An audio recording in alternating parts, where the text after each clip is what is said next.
Hai, salam sejahtera. Okay, bersama saya lah. Bersama saya Cikgu Nazmi.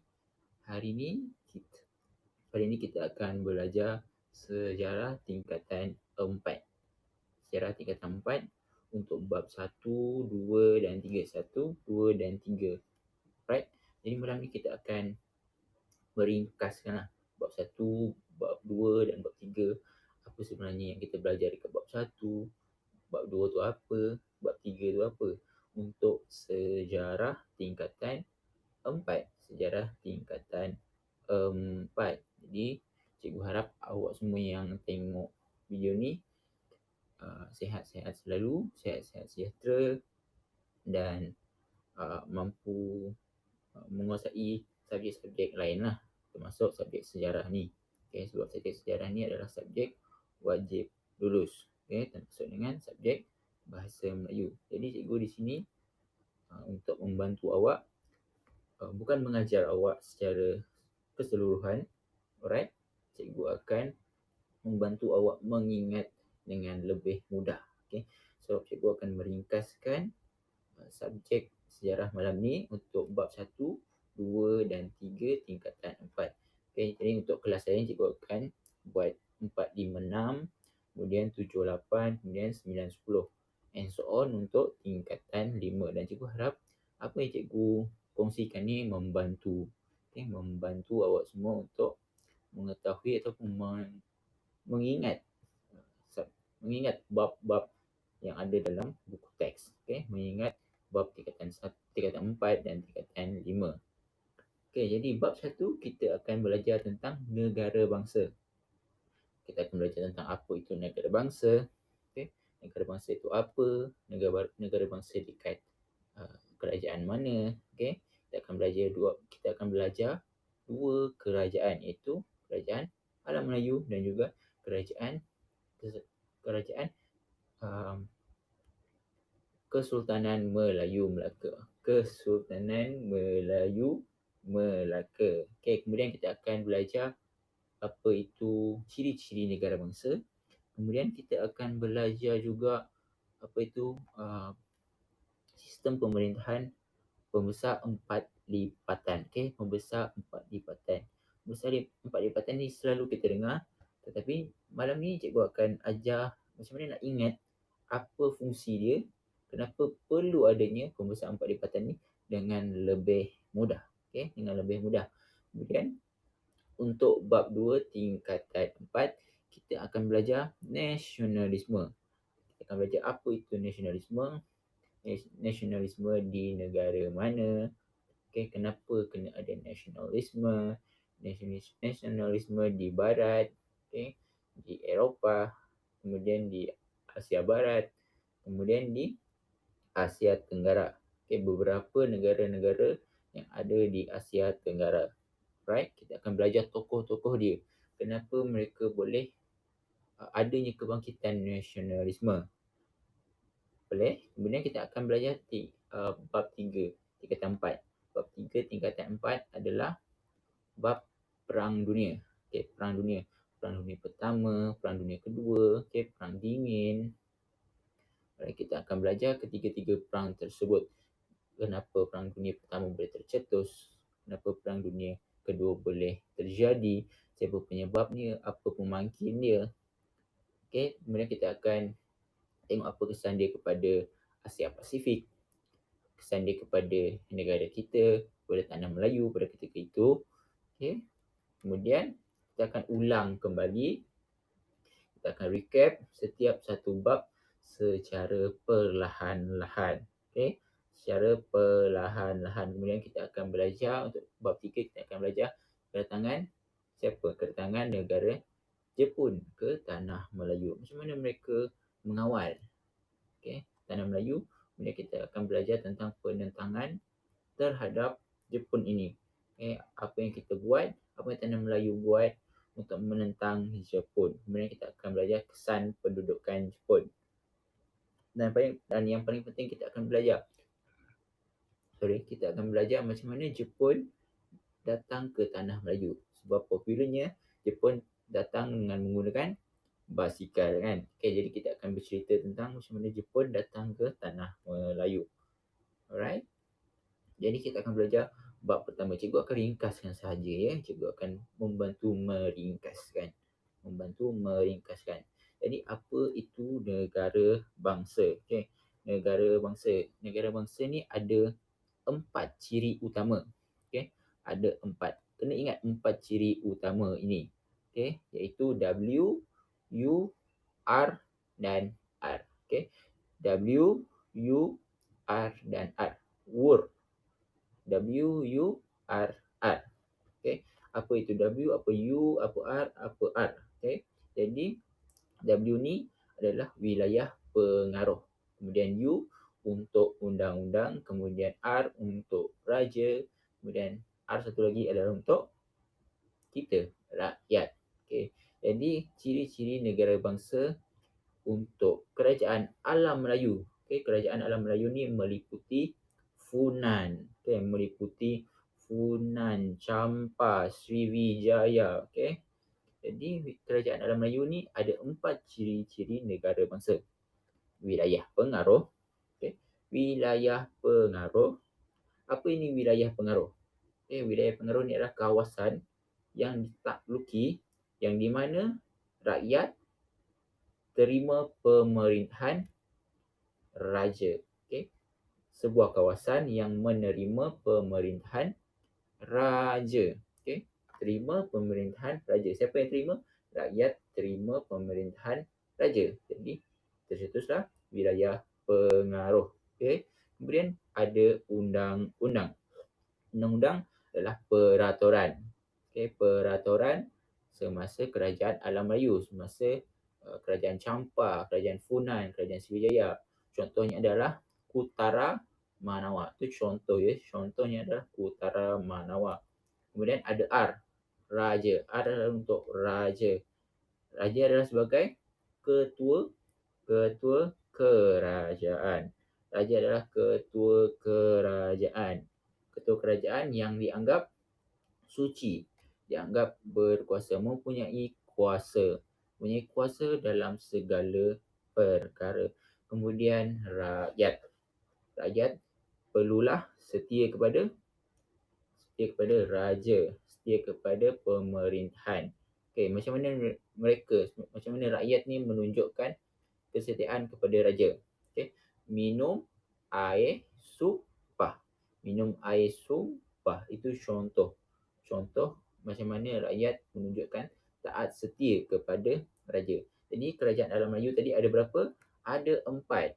Okey, ada 4 ciri iaitu wilayah pengaruh, kemudian undang-undang, kemudian raja dan kemudian rakyat. Okay. Semuanya adalah berkaitan dan boleh dihurai antara satu dengan yang lain. Okay. Antara satu dengan yang lain.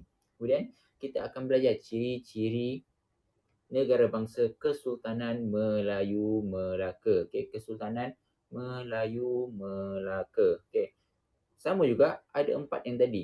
Wilayah pengaruh, ada undang-undang, ada rakyat dan juga ada raja. Keempat-empat ni adalah ciri-ciri yang penting. Kemudian ada tambahan. Ada tambahan 2. Apa tambahan 2? Jadi ada tambahan 2 iaitu kedaulatan dan juga lambang kebesaran. Okey, lambang kebesaran. Okey, jadi cikgu ulang. Ada wilayah pengaruh, ada undang-undang, ada raja, ada rakyat. Kemudian tambah 2. Ada lambang kebesaran dan juga kedaulatan. Okay.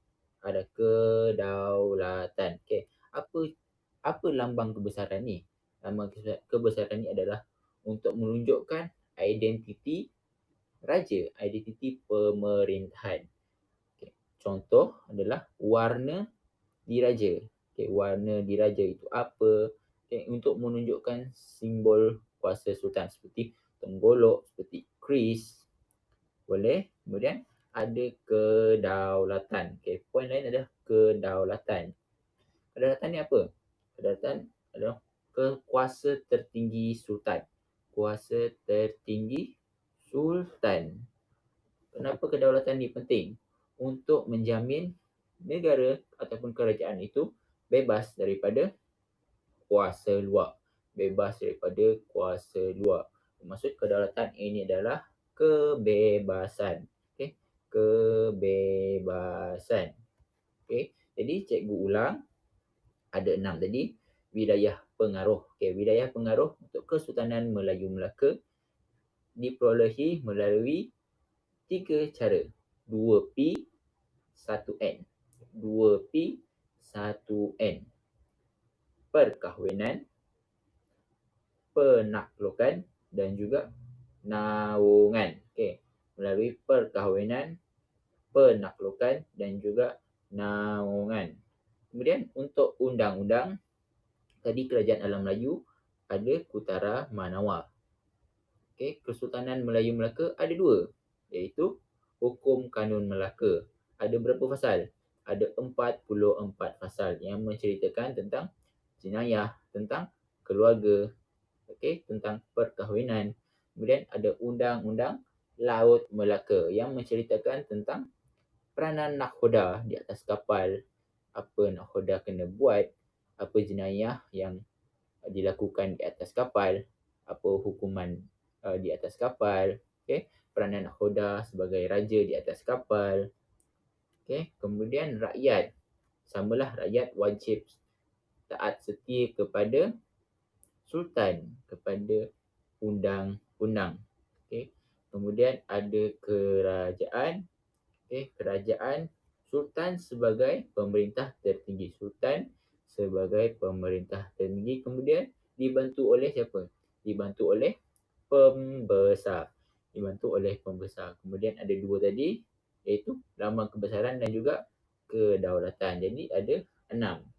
4 untuk Kerajaan Alam Melayu dan 6 untuk Kesultanan Melayu Melaka. Kemudian Sultan dibantu oleh pembesar, iaitu menggunakan sistem pembesar 4 lipatan. Okay. Sultan di atas yang tertinggi. Sultan berada di tempat yang tertinggi. Kemudian kita ada bendahara.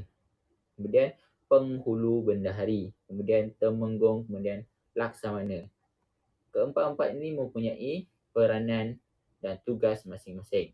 Contoh, bendahara menjadi penasihat, menjadi pentadbir utama kepada sultan. Kemudian penghulu bendahari menjaga kewangan.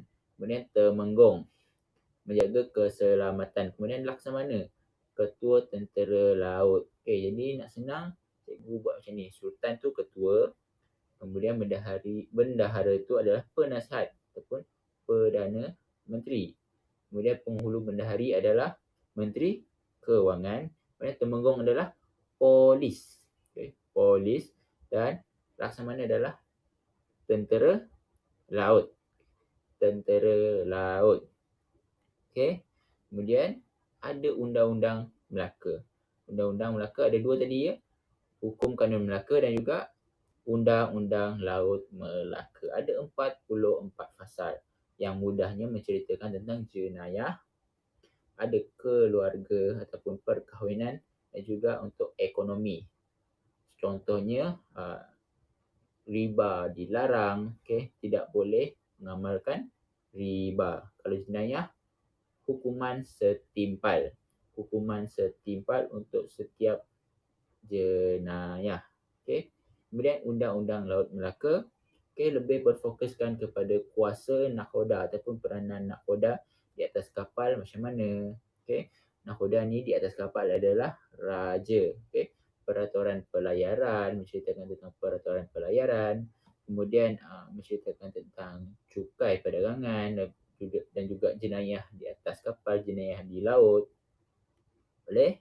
Kemudian kita akan menceritakan tentang konsep penting, iaitu wadat. Apa itu wadat? Okay. Wadat adalah wadat ni sebenarnya adalah suatu kuasa untuk pemerintah menjaga rakyat ataupun sebuah perjanjian antara golongan pemerintah dengan rakyat untuk memastikan, untuk menjamin kestabilan untuk menjamin keharmonian. Okay. Rakyat tidak boleh menderhaka untuk mengelakkan malapetaka ataupun kita panggil sebagai tulah. Okay. Tulah. Okay. Jadi wadat ni adalah rakyat patuh kepada raja untuk menjamin keharmonian supaya tidak ditimpa tulah. Supaya tidak ditimpa tulah. Okay, sorry lidah cikgu berbelit-belit sikit. Boleh? Okay. Jadi itu adalah bab 1, menceritakan tentang negara bangsa. Ciri-ciri negara bangsa ada berapa? Ada 4, ada 6. Kemudian untuk Kesultanan Melayu Melaka ada berapa undang-undang. Ada 2, Hukum Kanun Melaka dan juga Undang-Undang Laut Melaka. Kemudian ada berapa pasal di dalam hukum-hukum tersebut. Okay. Kemudian menceritakan tentang pembesar 4 lipatan. Kemudian menceritakan tentang konsep wadat. Okay. Boleh? Okay. Kemudian kita beralih kepada bab 2. Bab 2 ni apa? Bab 2 ini adalah kebangkitan nasionalisme ataupun nasionalisme. Okay. Nasionalisme. Okay. Jadi apa maksud nasionalisme ni? Nasionalisme ni maksud umum atau definisi umum adalah semangat perjuangan menentang penjajahan. Semangat perjuangan menentang penjajahan. Tapi yang paling cikgu suka untuk mendefinisikan nasionalisme adalah perasaan cinta yang mendalam terhadap bangsa dan negara. Okay, senang kan? Perasaan cinta yang mendalam terhadap bangsa dan negara. Okay.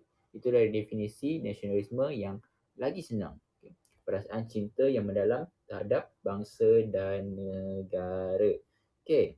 Konsep ataupun idea nasionalisme ini dimulakan di barat. Okay. Dimulakan di barat. Kalau kita belajar, dimulakan di barat. Okay. Ada 3 revolusi yang mencetuskan nasionalisme. Okay, ada 3 revolusi. Revolusi keagungan ataupun kita panggil revolusi England. Kemudian ada revolusi Perancis. Kemudian ada revolusi Amerika. Okay, ada 3 revolusi. Revolusi keagungan ataupun revolusi England, revolusi Amerika, revolusi Perancis. Okay, revolusi England ini menceritakan tentang apa? Untuk mendegakkan kedaulatan parlimen. Jadi raja lawan parlimen. Raja lawan parlimen. Kenapa raja lawan parlimen? Kenapa parlimen ini menentang raja? Okay. Sebab Raja James II, okay, Raja James II membelakangkan parlimen, membelakangkan keputusan parlimen. Okay. Itu untuk konsep mudah revolusi England. Okay. Revolusi England, parlimen lawan raja. Kenapa? Sebab raja membelakangkan keputusan ataupun hak ataupun tanggungjawab parlimen. Siapa raja tersebut? Raja James II. Raja James II. Okay. Kemudian revolusi Amerika. Okay. Revolusi Amerika. Okay. Menentang penjajahan siapa? Amerika menentang penjajahan British. Okay. Amerika menentang penjajahan British. Kenapa? Disebab tidak melindungi hak. Okay. Tidak melindungi hak penduduk. Okay. Hak penduduk disebabkan oleh cukai yang dilaksanakan tanpa perwakilan. Okay. Apa maksud tanpa perwakilan? Cukai dilaksanakan tanpa mengambil pendapat. Okay. Pendapat Amerika pada ketika itu. Jadi mereka menggunakan slogan tiada cukai tanpa perwakilan. Okay. Tiada cukai tanpa perwakilan. Jadi Amerika menentang British disebabkan oleh cukai tanpa perwakilan. Okay. Itu adalah revolusi Amerika. Kemudian revolusi Perancis. Okay. Revolusi Perancis adalah untuk melawan raja yang zalim. Okay? Raja yang zalim memperjuangkan kebebasan, persamaan dan juga persaudaraan. Okay? Kemudian membuat Rousseau, okay, tokoh Perancis pada ketika itu iaitu yang bernama Rousseau membuat ataupun menubuhkan social contract, okay, social contract yang lebih penting daripada institusi raja pun republik untuk menggantikan raja. Jadi revolusi Perancis ini adalah memperjuangkan kebebasan, persamaan untuk menjadikan republik dan untuk menukarkan pemerintahan beraja kepada pemerintahan republik. Pemerintahan beraja kepada pemerintahan republik. Okey, republik. Okey. Jadi kesemua revolusi ini adalah secara umumnya rakyat, rakyat melawan raja yang tidak adil ataupun melawan pihak yang tidak adil. Okay, itu adalah konsep utama nasionalisme. Kenapa nasionalisme tercipta? Sebab rakyat melawan ketidakadilan sesebuah pihak. Okay. Kemudian kita akan beralih kepada nasionalisme. Nasionalisme di Asia. Okay. Nasionalisme di Asia ada berlaku di beberapa negara. Sebagai contoh, India. India menentang British. Okay. India menentang British. Kemudian di China. Okay. China melawan dinasti Chu. Dinasti Manchu. Okay. Tokoh yang terkenal adalah tokoh Sun Yat-sen. Okay.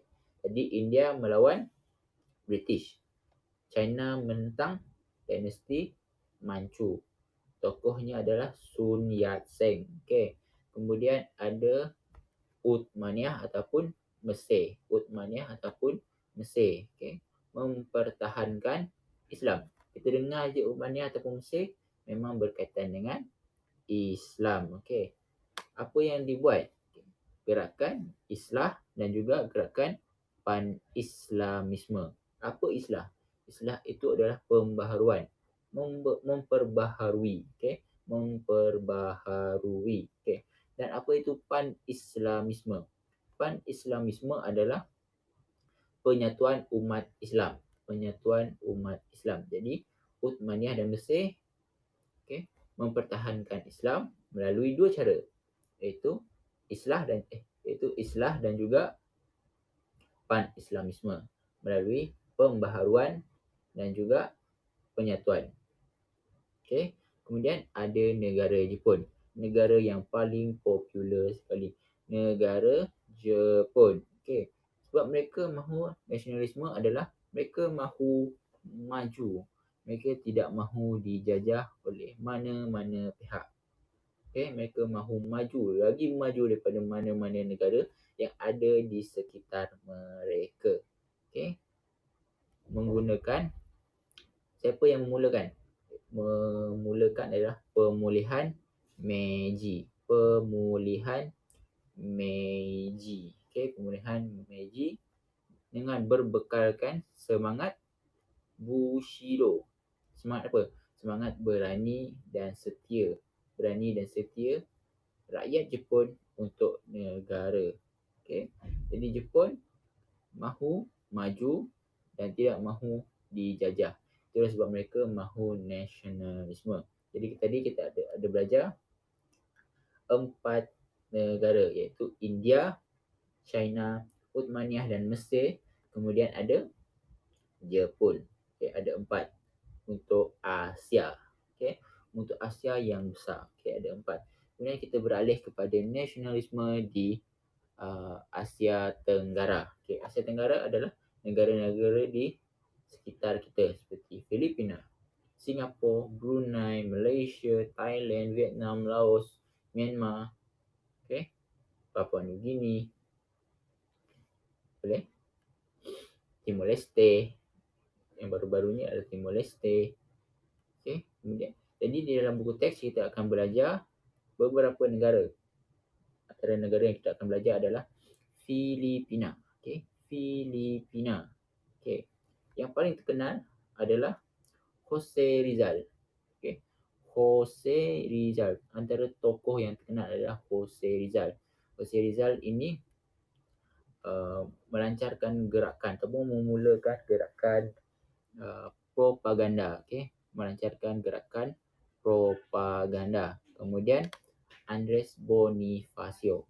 Okey, Andres Bonifacio yang menubuhkan katipunan untuk revolusi. Okey, jadi Jose Rizal adalah reformasi. Okey, reformasi. Kemudian Bonifacio adalah revolusi. Okey, revolusi. Kemudian ada satu lagi tokoh iaitu Aguinaldo. Okey, Aguinaldo. Okey, memulakan ataupun membawa kepada kemerdekaan Filipina. Okey, ada 3 tokoh iaitu Jose Rizal,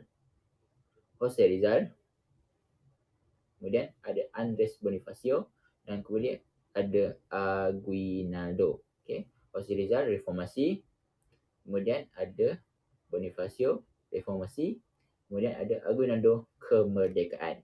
Ingat 3 tokoh untuk Filipina.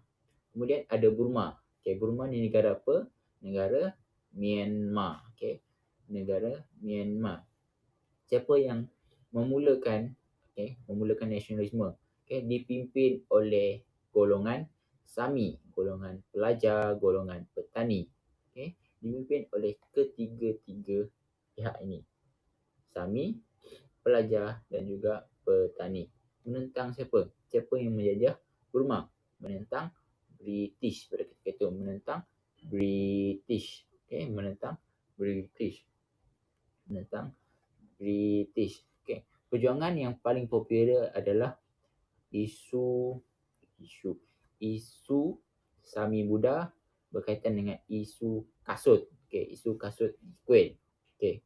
Kenapa isu kasut di kuil? Jadi pihak British ini membawa masuk kasut. Okey, membawa masuk kasut ke dalam kuil. Okey, seperti yang kita tahu, kuil adalah tempat suci sama seperti masjid, kan? Tidak boleh membawa kasut ataupun selipar yang daripada luar masuk ke dalam masjid untuk memastikan kebersihan. Tetapi pihak British masih lagi mengenakan ataupun membawa masuk kasut ke dalam kuil. Dan itu mencetuskan amarah golongan Sami Buddha. Okey, golongan Sami Buddha. Okey. Kemudian ada Vietnam. Okey, ada Vietnam. Vietnam ni menentang Perancis. Okey, menentang Perancis. Negara yang menjajah Vietnam adalah Perancis. Okey. Ada tokoh. Okey, tokoh Vietnam adalah Ho Chi Minh. Yang popular adalah Ho Chi Minh yang menubuhkan Parti Republik Demokratik Vietnam. Okey, Republik Demokratik Vietnam. Okey, melalui pengaruh komunis. Okey, Vietnam adalah negara yang terkenal dengan komunisme dan berjaya merdeka dengan pengaruh komunisme. Berjaya merdeka dengan pengaruh komunisme. Jadi senang nak ingat untuk Vietnam. Okey, Vietnam merdeka menentang Perancis dengan menggunakan menggunakan teknik ataupun menggunakan komunisme. Okey, siapa tokoh dia? Tokoh dia adalah Ho Chi Minh. Tokoh dia adalah Ho Chi Minh. Okey, kemudian kita ada Indonesia. Okey, kita ada Indonesia. Okey, tokoh yang popular adalah R.A. Kartini. Okey, ataupun Raden Ajeng Kartini. Okey, short form pun boleh R.A. Kartini. Okey, wanita memperjuangkan pendidikan. Okey, sebabkan wanita tidak diberikan pendidikan yang setaraf. Jadi R.A. Kartini ini memperjuangkan kemerdekaan. Okay. Kemudian Soekarno melalui parti PNI memperkenalkan Sumpah Ikrar. Okay. Sumpah Ikrar. Ikrar Sumpah Pemuda. Okay. Sumpah Pemuda. Di mana slogan dia adalah satu bangsa, satu bahasa dan juga satu negara. Okay. Jadi cuma ada satu Indonesia, bahasa Indonesia dan ada satu bangsa iaitu bangsa Indonesia. Okay.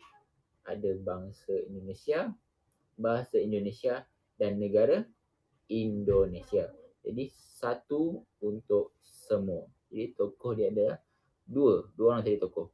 R.A. Kartini memperjuangkan pendidikan, kemudian Soekarno memperkenalkan ataupun mengikrarkan Sumpah Pemuda dan slogan satu bangsa, satu bahasa dan juga satu negara. Kemudian satu-satunya negara yang tidak dijajah di Asia Tenggara adalah negara Thailand. Okay, negara Thailand. Okay, kenapa mereka tidak dijajah? Mereka berada di kedudukan yang paling strategik. Okay, untuk masuk ke Malaysia, untuk masuk ke tanah Melayu, untuk masuk ke Vietnam, okay, untuk masuk ke negara-negara Asia Tenggara. Thailand ini menggunakan teknik diplomasi. Okay, teknik diplomasi. Okay, Raja Mongkut dan Raja Chulalongkorn menggunakan teknik diplomasi dan juga pemodenan untuk mengekalkan kemerdekaan Thailand. Jadi mereka bekerjasama dengan kuasa-kuasa luar. Okay. Secara diplomasi dengan memberi ruang ataupun laluan masuk ke negara-negara Asia Tenggara. Okay, boleh. Jadi kita ada belajar berapa negara? Ada Filipina, ada Burma, ada Vietnam, ada Indonesia dan juga ada Thailand. Ada 5 negara. Okay. Jadi Filipina, okay. Filipina ada 3 tokoh iaitu Jose Rizal, kemudian ada Bonifacio, kemudian ada Aguinaldo. Kemudian Burma, okay. Burma menentang British. Okay, dipimpin oleh siapa? Dipimpin oleh Sami, dipimpin oleh pelajar, dipimpin oleh golongan petani. Kemudian Vietnam, Vietnam menentang Perancis dengan apa? Dengan parti komunis. Okay, dipimpin oleh siapa? Ho Chi Minh. Okay, dipimpin oleh Ho Chi Minh. Kemudian ada Indonesia. Tokoh dia adalah R.A. Kartini memperjuangkan pendidikan. Kemudian memperjuangkan pendidikan wanita. Okay, memperjuangkan pendidikan wanita. Kemudian ada Soekarno dengan Ikrar Sumpah Pemuda. Kemudian ada Thailand yang menggunakan teknik diplomasi. Diplomasi untuk kekal merdeka. Siapa raja Thailand pada ketika itu? Raja Mongkut dan Raja Chulalongkorn. Okey, Raja Chulalongkorn. Jadi cikgu akan ulang perkataan-perkataan ni ya. Okey, cikgu akan ulang 2-3 kali supaya awak ingat. Okey, itu cara mudah untuk mengingat fakta-fakta yang ada dalam sejarah. Awak ulang perkataan itu 2-3 kali. Okey, sama macam yang cikgu ajar. Kemudian kita akan belajar tentang nasionalisme di tanah Melayu. Okay. Berlaku bukan secara terus, tapi secara berperingkat. Okay, secara berperingkat. Daripada abad 15 sampai abad 19, sampai ada penentangan awal, sampai masuk ke abad 20. Okay. Kita menentang menggunakan beberapa kaedah. Okay. Jadi cikgu nak ceritakan tentang apa faktor kebangkitan nasionalisme di tanah Melayu. Okay. Cikgu menggunakan teknik map Millet. Okay. Map Millet. Apa itu map Millet? Nak senang ingat faktor kebangkitan nasionalisme di tanah Melayu, menggunakan akronim MAP-MILE. Apa MAP? M, media cetak. Okey, media cetak. A, agama. P, penulisan. Okey, P, penulisan. Okey, MILE, masyarakat intelektual. Okey, masyarakat intelektual. Kemudian ilmu. Kemudian luar. Kemudian luar, macam pengaruh luar. Kemudian ekonomi. MAP, MILE. Apa tadi? Tadi media cetak, agama, penulisan, masyarakat, kemudian ilmu, kemudian luar, kemudian ekonomi. Mak milik ada berapa? Ada 7. Okey. Ada 7. Okey. Ada 7. Boleh? Okey. Boleh ingat. Kemudian kita akan belajar tentang perkembangan nasionalisme. Perkembangan nasionalisme di tanah Melayu. Okey. Ada 3 cara utama, iaitu intelektual. Okey, intelektual. Kemudian ada penulisan. Kemudian ada persatuan. Okey. Untuk intelektual ini adalah seperti pengaruh agama, pengaruh bahasa Melayu, pengaruh bahasa Inggeris. Kemudian penulisan. Ada akhbar, melalui cerpen, melalui novel, melalui puisi yang ditulis oleh seniman-seniman. Kemudian ada persatuan-persatuan yang popular seperti KMS, seperti PASPAM. Okey, peranan-peranan persatuan. KMS ni apa? Kesatuan Melayu Singapura. Kesatuan Melayu Singapura. Okey, Kesatuan Melayu Singapura ini menggalakkan politik Melayu, menggalakkan politik di dalam kalangan masyarakat Melayu. Maksudnya adalah untuk menggalakkan orang Melayu ini lebih ke arah politik, lebih berpolitik. Okey, lebih berpolitik. Okey. Jadi apa kesan perkembangan nasionalisme ni? Apa kesan nasionalisme ni lah? Okey. Jadi untuk politik, lebih ramai golongan Melayu, lebih ramai orang Melayu menyertai pentadbiran. Okey. Menyertai Malayan Civil Service. Okey, Malayan Civil Service. Okey. Malayan Civil Service. Kemudian daripada segi ekonomi, untuk mewujudkan kesedaran ekonomi, kemudian sosial sebagai contoh mudah adalah pendidikan yang semakin meningkat. Kesedaran rakyat semakin meningkat. Okay? Kesedaran rakyat semakin meningkat. Okay? Itu saja yang kita akan belajar untuk bab 2. Okay? Bab 2 kita belajar tadi maksud nasionalisme itu apa. Maksud nasionalisme adalah perasaan cinta yang mendalam terhadap bangsa dan negara. Kemudian kita belajar idealisme barat untuk nasionalisme. Ada 3 revolusi, iaitu revolusi England ataupun revolusi keagungan, revolusi Perancis, revolusi Amerika, apa yang mereka tentang, siapa yang mereka tentang. Okay, kemudian kita belajar nasionalisme di Asia. Okay, ada India, China, Uthmaniyah dan Mesir. Kemudian ada Jepun. Kemudian kita belajar Asia Tenggara. Okay, Asia Tenggara ada Filipina, Jose Rizal, kemudian ada Bonifacio, kemudian ada Aguinaldo, kemudian ada Burma, golongan Sami Buddha, golongan pelajar, golongan petani, isu kasut, okay, menentang British. Kemudian ada Vietnam. Okay, Vietnam menentang Perancis. Okay, Ho Chi Minh membentuk parti komunis. Okay, kemudian ada Vietnam, kemudian ada Indonesia. Okay, Indonesia R.A. Kartini, Raden Ajeng Kartini. Okay, memperjuangkan pendidikan wanita. Kemudian ada Soekarno. Okay, kemudian ada Soekarno, Perdana Menteri atau Presiden pertama Indonesia pada ketika itu. Kemudian ada Thailand. Okay, Thailand menceritakan tentang bagaimana Thailand ini tidak dijajah dan kekal merdeka. Kekal merdeka melalui Raja Mongkut dan juga Raja Chulalongkorn. Okey. Kemudian kita belajar perkembangan nasionalisme di tanah Melayu. Perkembangan nasionalisme di tanah Melayu. Okay. Perkembangan nasionalisme di tanah Melayu disebabkan oleh berapa faktor? 7 faktor kan. Map milih. Jadi map milih apa? Apa map milih tadi? Okay. Media cetak, agama, kemudian apa? P. Apa yang P tadi? Okay. Map milih. Yang P tadi, kita mula balik. Media cetak.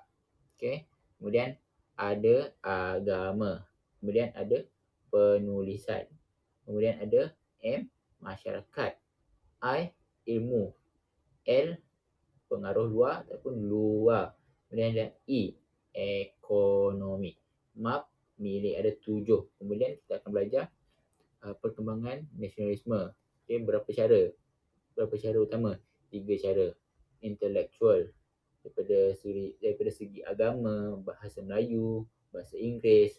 Kemudian daripada segi penulisan, okay, novel, cerpen, puisi, okay, akhbar. Kemudian yang terakhir adalah persatuan, melalui persatuan KMS, PASPAM. Okay. KMS ni apa? Persatuan Melayu Singapura yang menggalakkan orang Melayu ini join ataupun menyertai parti politik. Kemudian ada kesan nasionalisme daripada segi politik, daripada segi sosial, daripada segi ekonomi. Okay. Senang kan? Bab 2. Okay. Bab 2. Cuma itu sahaja. Okay. Cuma itu sahaja yang awak perlu ingat. Kemudian awak dah boleh urai. Okay. Awak dah boleh Awak dah boleh urai. Okay. Untuk bab yang sukar sedikit adalah bab 3. Bab 3 ini ada banyak perang. Okay. Ada banyak alur cerita yang awak kena ingat dan kena faham. Okay. Jadi kalau awak tak faham apa alur cerita, kenapa negara ni boleh berperang, kenapa negara ni boleh berperang, awak tak akan faham bab 3 ini. Jadi bab 3 ni adalah menceritakan tentang perang dunia. Okay. Perang dunia pertama, perang dunia kedua. Okay. Perang dunia pertama dan perang dunia kedua. Okay. Perang dunia pertama. Kenapa perang dunia pertama terjadi? Okay. Kenapa perang dunia pertama terjadi? Sebelum perang dunia pertama itu terjadi, bilakah perang dunia pertama berlaku? Okay. Pada tahun 1914 sampai 18. 14 sampai 18. 14 tambah 4 jadi 18. Okay. 14 sampai 18. 1914 sampai 1918. Ingat tarikh tersebut. 14 dengan 18. Okay. Faktor kenapa perang dunia pertama terjadi adalah faktor umumnya adalah persaingan bahan mentah. Okay. Persaingan kuasa-kuasa asing, kuasa-kuasa barat ini untuk mendapatkan bahan-bahan mentah. Gitu. Dan mereka juga berebut tanah jajahan. Kemudian ada pakatan ketenteraan. Okay. Pakatan ketenteraan. Okay. Ada 2 pakatan ketenteraan, iaitu Kuasa Tengah dan juga Pakatan Bertiga. Okay. Kuasa Tengah dan juga Pakatan Bertiga. Kuasa Tengah ni siapa? Ada Jerman. Okay. Jerman ni watak penting. Okay. Jerman dan juga Austria-Hungary. Kemudian Pakatan Bertiga, nama pun 3. Jadi kena ada 3 negara, iaitu Britain, Perancis dan juga Rusia. BPR. Okay. Pakatan Bertiga ada BPR. Britain, Perancis, Rusia. Okay. Kuasa Tengah ada siapa? Jerman dan juga Austria-Hungary. Okay. JAH. Okay. JAH. Jerman, Austria, Hungary. Okay. Kemudian ada krisis Balkan. Okay. Krisis Balkan ini adalah bagaimana Duk ataupun pembunuhan Arduc Ferdinand. Arduc Ferdinand telah mencetuskan Perang Dunia Pertama. Okey, mencetuskan Perang Dunia yang pertama. Okey, jadi ada tiga faktor utama tadilah, iaitu apa tadi tiga faktor utama? Berebut tanah jajahan ataupun berebut bahan mentah. Okey, berebut bahan mentah dan berebut tanah jajahan. Siapa yang berebut? Kuasa barat. Kemudian yang kedua adalah kesepakatan ketenteraan ataupun pakatan ketenteraan. Ada dua faksi ataupun ada dua pakatan, iaitu kuasa tengah dan kuasa bertiga. Okay, ataupun pakatan bertiga. Kuasa tengah siapa? JAH. Pakatan bertiga siapa? BPR. Okay. Kemudian ada krisis rantau Balkan ataupun krisis Balkan mudah. Krisis Balkan. Krisis Balkan ini tercetus disebabkan oleh pembunuhan Arduc Ferdinand. Okay, pembunuhan Arduc Ferdinand. Okay, jadi apa kesan dia?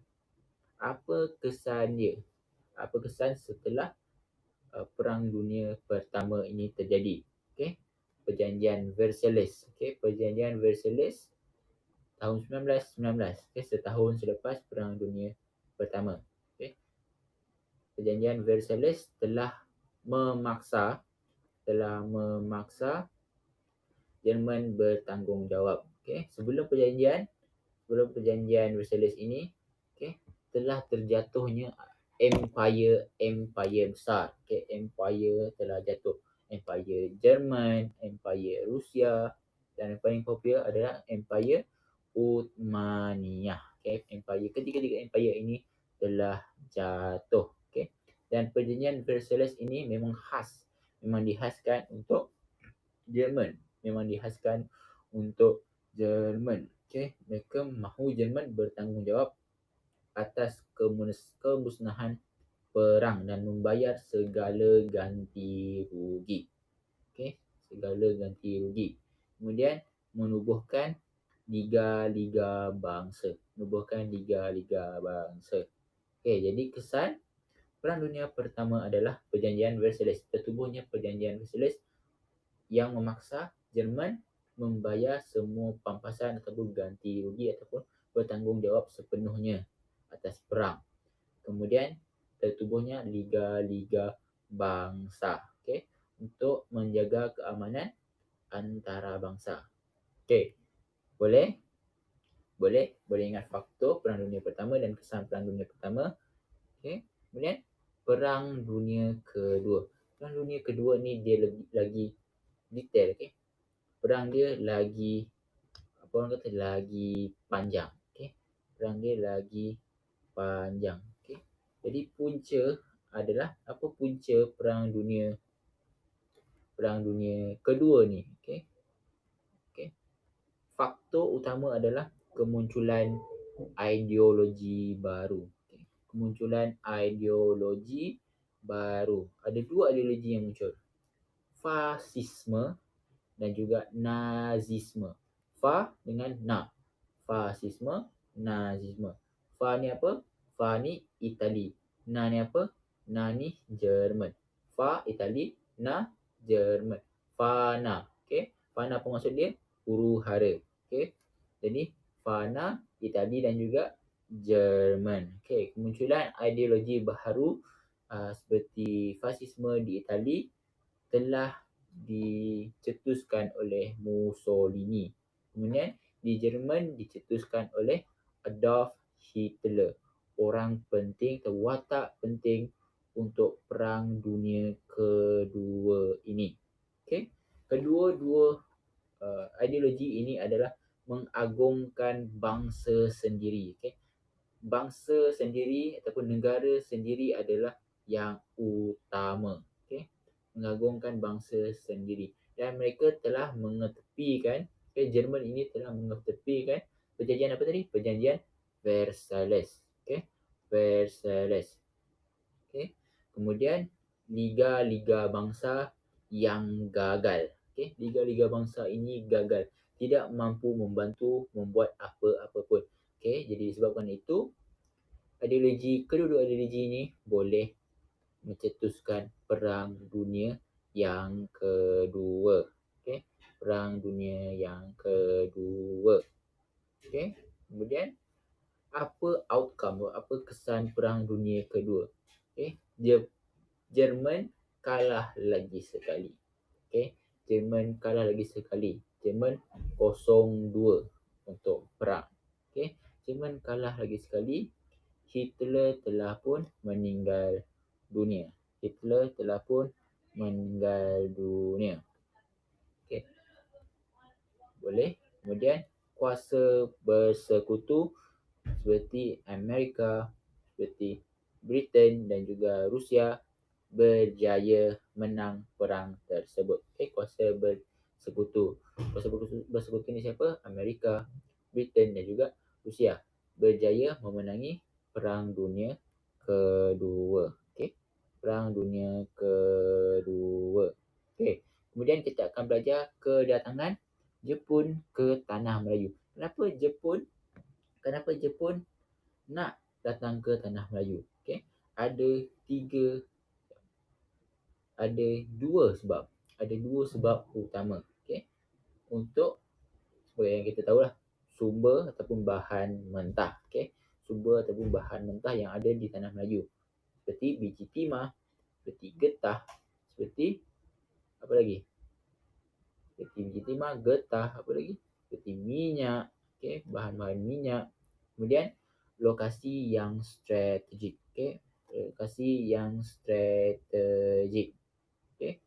Menawat lokasi yang strategik ini adalah seperti Singapura yang mempunyai pelabuhan, okay, yang mempunyai pelabuhan. Okay. Kemudian kita akan belajar dasar pendudukan Jepun. Dasar pendudukan Jepun di tanah Melayu. Okay. Tanah Melayu. Okay. Jepun telah menukar bahasa-bahasa di tanah Melayu dan juga Singapura kepada bahasa Jepun dan menukar nama tanah Melayu dan nama Jepun kepada nama Jepun lah. Okay. Nama tanah Melayu kepada Jepun, nama Singapura kepada Jepun. Okay. Seperti Malai Baru, seperti kalau Singapura Sonanto, okay. Kalau Singapura ditukarkan kepada Sonanto. Kemudian Singapura ini diasingkan, okay, pentadbirannya tidak sama pentadbiran dengan tanah Melayu. Okay. Kemudian raja-raja cuma berkuasa untuk hal-hal agama dan juga hal istiadat, okay, hal adat sahaja. Okay, raja tidak mempunyai kuasa mutlak lagi. Okay, raja cuma berkuasa dalam agama dan juga adat. Kemudian Jepun mengawal ekonomi. Jepun telah menukar mata wang kepada mata wang khas Jepun sendiri. Okay. Kemudian untuk sosial Jepun telah menutup sekolah bahasa Inggeris, sekolah bahasa Cina, kemudian memperkenalkan sistem sekolah di Jepun. Okay, memperkenalkan sistem sekolah di Jepun. Boleh. Kemudian kita belajar tentang penentangan terhadap Jepun. Okay. Apa yang kita buat untuk menentang Jepun? Kita memperkenalkan ataupun askar Melayu di Singapura. Yang popular adalah Lieutenant Adenan telah menentang Jepun. Okay, telah menentang Jepun. Kemudian kita ada Empaja, okay, gerila anti Jepun. Kemudian ada Force 136 ataupun Force 136 yang ditubuhkan oleh British untuk melatih orang Melayu dalam perang gerila. Perang gerila ni adalah perang secara tiba-tiba, okay? Secara tiba-tiba. Boleh? Kemudian kita akan belajar kesan pendudukan Jepun, kesan penjajahan Jepun ini adalah kesan penting. Ada semangat anti penjajah yang semakin meningkat, okay? Kita semakin benci terhadap penjajah seperti Jepun, seperti British, okay? Kemudian orang Melayu mulai sedar untuk semakin membangkitkan semangat nasionalisme untuk menuntut kemerdekaan. Kemudian kesedaran politik di Sabah dan Sarawak juga semakin meningkat. Okay. Kenapa Jepun boleh kalah ataupun boleh menyerah kalah? Okay. Ada dua peristiwa yang menyebabkan Jepun berundur, iaitu pengeboman bom atom Hiroshima dan juga Nagasaki. Okay. Bom Hiroshima dan juga Nagasaki telah menyebabkan Jepun menyerah kalah. Okay. Menyerah kalah. Okay.